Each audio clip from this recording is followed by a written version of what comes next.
Dear students, J Advanced 2021, a question on ellipse is being asked.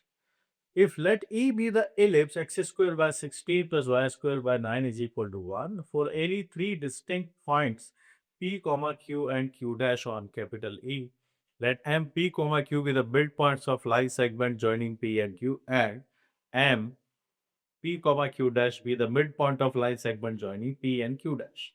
Then find the maximum possible distance between M and M as P, Q dash are varies on E.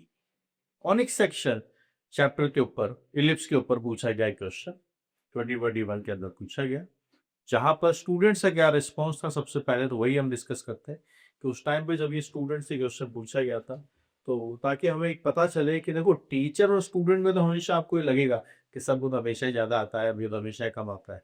आपका actual analysis उस time पे student के साथ करते हैं, बहुत ज्यादा पुराना क्वेश्चन भी नहीं है। तो लेट्स सी क्या रहा होगा। और क्वेश्चन वो अटेम्प्ट करना इस बात पर डिपेंड करता है कि उसकी मार्किंग स्कीम क्या है। फुल मार्क्स मिले हैं अगर आपको 4 मार्क्स और there was no negative marking, 0 marks बाकी सारे केसेस के अंदर, यानी नेगेटिव मार्किंग था ही नहीं। फिर भी आप देखिए लोगों ने फिर तुक्के लगाए होंगे, पर इन नॉन नेगेटिव इंटीजर टाइप में is very difficult to guess the answer. 18.93 19% students ने इसका करेक्ट आंसर किया, वहीं पर 60% स्टूडेंट्स ने इसका गलत आंसर किया। 21 को तो पता ही नहीं चला कि अगर थोड़ा कुछ तुक्का भी लगा देते तो कुछ तो मार्क्स बनने के चांसेस थे। उन्होंने क्वेश्चन को अटेम्प्ट ही नहीं किया। अटेम्प्ट नहीं करने के दो तरीके हैं, या तो कॉनिक सेक्शन देख के छोड़ दिया होगा या फिर एग्जामिनेशन के अंदर टाइम नहीं बचा, या मार्किंग स्कीम ध्यान से नहीं पड़ी होगी कि हो सकता है -1 मिल जाए, इस वजह से। ठीक है, चलिए पढ़ते हैं इस क्वेश्चन को कि कॉनिक सेक्शन के कौन से कॉन्सेप्ट को यहाँ पर यूटिलाइज किया गया। Let E be the ellipse x square by 16 plus y square by 9 is equal to 1. There are 3 points, distinct point P, Q and Q dash are taken on E. एक ellipse बनाया गया है, ये मैंने ellipse बनाया। इस ellipse में अगर आप देखें तो इक्वेशन ये है,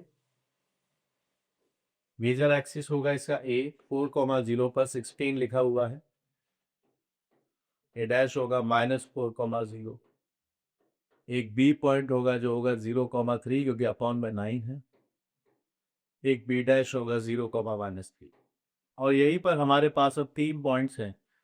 let's call it as a P point, let's call it as a Q point, और एक और Q डैश भी हमारे पास लिखा गया है। ये कहीं पर भी आपके पास से 3 पॉइंट्स बनाए गए Q डैश। अब क्वेश्चन को आगे बढ़ते हैं कि क्या पूछा जा रहा है। 3 points P, Q, Q dash are taken on ellipse E. M be the midpoint of line segment joining P and Q. P and Q पर एक मिड पॉइंट लिया है यहाँ पर, जो PQ का मिड पॉइंट है।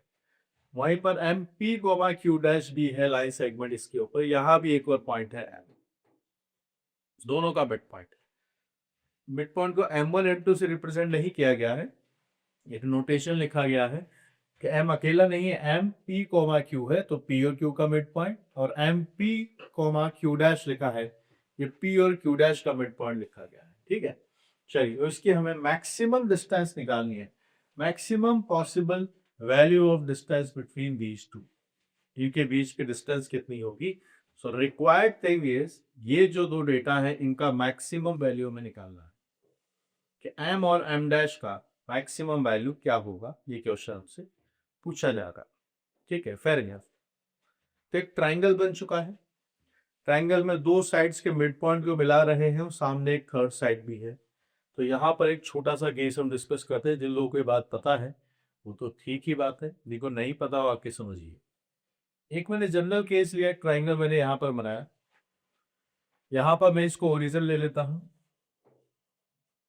Let's call it as an origin, और ये हमने एक पॉइंट ले लिया है, let's call it as a side length alpha, और ये पॉइंट है आपके पास से बी जिससे कोऑर्डिनेट है x1, y1।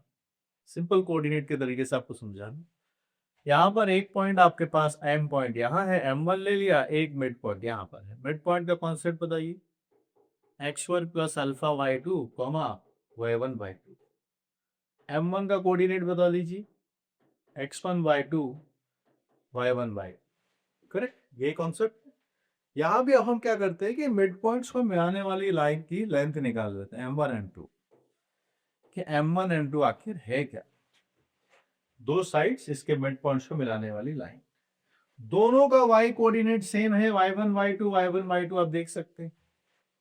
तो लेंथ कितनी पड़ेगी? इन दोनों के x कोऑर्डिनेट का डिफरेंस जो है x1 plus alpha y2 minus x1 y2, दोनों कैंसिल हो गए, डेटा बन गया अल्फा y2 कैंसिल है, अल्फा y2 आपके पास से आता है। और अल्फा क्या है? Alpha is this.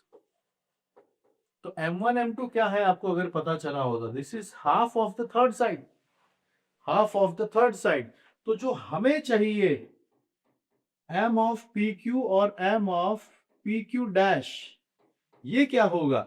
This will be the half of qq dash. Third side, इसका ही थर्ड साइड से हाफ हो जाएगा।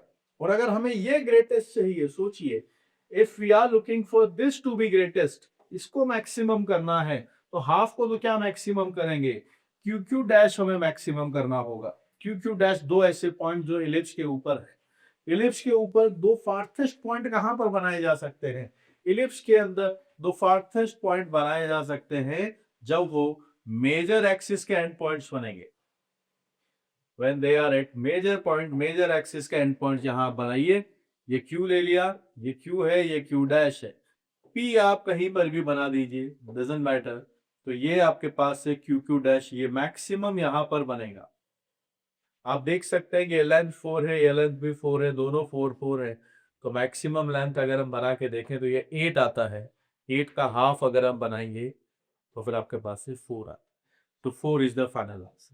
वैसे ये बात कई लोग बता देती है कि ट्राइंगल में दो साइड के मिड पॉइंट्स को मिलाने वाली इस लाइन थर्ड साइड के पैरेलल होती है और हाफ होती है। ये पता है तो बहुत अच्छी बात, नहीं पता है तो सीख लीजिए। तो यहाँ से सीधा ही हमें मैक्सिमम चाहिए तो यहाँ बना दिया। मिनिमम पूछते तो मिनिमम लेंथ आपकी जो होगी वो माइनर एक्सिस के अलोंग आती, तो माइनर एक्सिस पे हम चले जाते हैं, वहां से लेंथ निकाल के लेकर आते। So good question. अब बताइए कॉनिक सेक्शन से इतना डरने की जरूरत कहाँ है? सिंपल सी बात पूछी है। लेकिन स्टूडेंट्स इलिप्स, पैराबोला, हाइपरबोला का नाम सुनते ही भागते हैं। सीखिए, अपने जेई में सेलेक्ट होने के चांस को इतने हल्के में मत लीजिए। थोड़ा सा आप इन चैप्टर्स को पढ़ेंगे तो आपकी अच्छी दोस्ती इनके साथ हो जाएगी। और दोस्ती कराने के लिए माध्यम मैं हूँ। आप जहाँ भी जिस भी इंस्टीट्यूट में पढ़ रहे हैं, बस अगर आप मैथमेटिक्स की यहाँ पर रिसोर्स को सॉल्व करते हुए चलते, चाहे वो मेरी कोई बुक हो या वीडियो लेक्चर्स हो, आपकी प्रिपरेशन टॉप क्लास जरूर होती चाहिए। ठीक है।